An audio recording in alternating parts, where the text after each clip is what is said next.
Hello all, welcome back. So today I would like to show you how you can discover rogue devices inside your network using the infamous network mapping tool called Nmap. So Nmap is quite powerful. It's the go-to reconnaissance tool for like penetration tests. So basically most hackers have this one in their arsenal. You can use network mapper to discover version, service running. You can do a TCP port scan, you can do a UDP port scan, you can do a Christmas tree scan.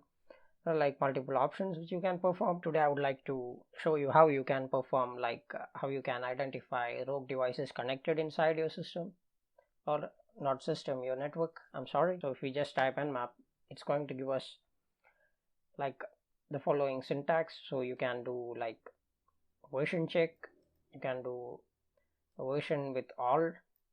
So this is this website is allowed. You can scan this website, just this one, scanme.nmap.org. Before we use nmap, I would like to make a quick disclaimer. Scanning can be considered as sometimes invasive, so make sure you have proper permission from the authority of the network. Sometimes if you do like in some sort of invasive scan, it can make network outages and all these problems. In some areas it's considered like illegal, so make sure you have proper permissions to do that.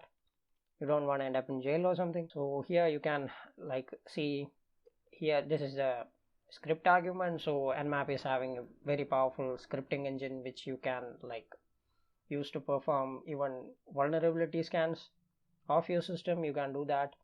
Here are some flags. So since stealth, then stealth UDP, you have like Christmas tree, TCP null scan, TCP UDP, like all these options. If you want, you can specify port and all these things. Without wasting much of your time, let's begin with I would like to show you how you can see the services and version of the devices which are connected to your network. So you can first identify your network's address by using IP-A. If you do that, you're going to see your LO is for loopback. So this is your device, like network device interface card. In some portion over here you are going to see your IP address and your subnet address. So your IP will look like something like this, just 192.168 or something like that, and you will have according subnet.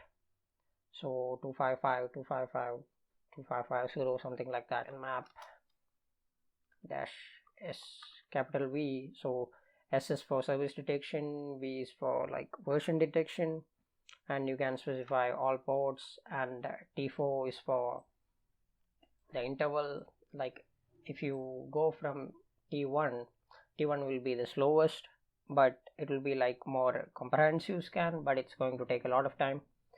And you can go from T1 to T5.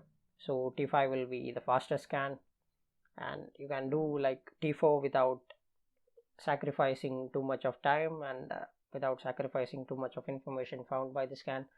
So you can perform your scan by doing something like this. So here in this area you have to specify your network address, like your IP address, and if you do a scan, it's going to, so this is going to take some time. And I would like to remind you one more time, network scanning can be invasive, so make sure you have all the permissions before you do that. So it will tell you like three things. First one is open, second one is filtered, and third one is closed. Port cases, if they are available, it will be like port here and state, service, and version.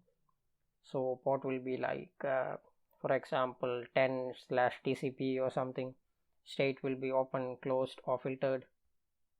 So here you don't see anything because 0 hosts are up, all hosts are down, nothing is connected to this network actually. Even if you are connected, it will give you information like ports in the first place, second one state, that is whether it's open, closed, or filtered, then the service which is using, and the version. Next thing is you can find rogue DHCP servers. So DHCP servers are like basic components that are only be used on servers with DHCP network. So if you have a static IP address, there is no use of having DHCP. If you have a rogue DHCP server, it can cause network outages. So Nmap is having a powerful scripting engine built in, so you can perform vulnerability analysis. You can do there are like multiple scripts pre-built available, and if you want, you can download some scripts to use with Nmap. For using Nmap scripts, you need to have super user permission.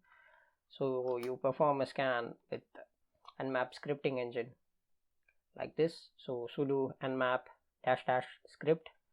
So this is going to tell like we are going to use some script, and followed by the script name, broadcast upnp info -t4 for the interval and the network path.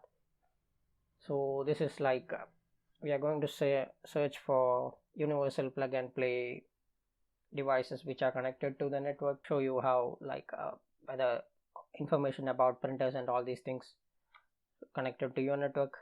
So if you hit an enter, it's going to do that. So currently I don't have anything connected to this network, so it's not going to give me an information. The next thing is you can search for, before UPnP I started this one with broadcast. So you can do a broadcast DHCP discover followed by your interface name. So instead of WLAN 0, if you do an IP-A, it's going to give you your interface name. So you can do like app script, instead of WLAN 0 you can use ENP0S3. You can use this, like this will be your interface name. If you do a scan for that, it's going to give you information regarding connected, like if you have any rogue DHCP servers inside your network, it's going to give information on that. Hope this one was helpful. And one more time I would like to remind you, please make sure you have necessary permissions from the proper authorities before you perform any sort of network scan. That's it for today. I hope you all have a wonderful day.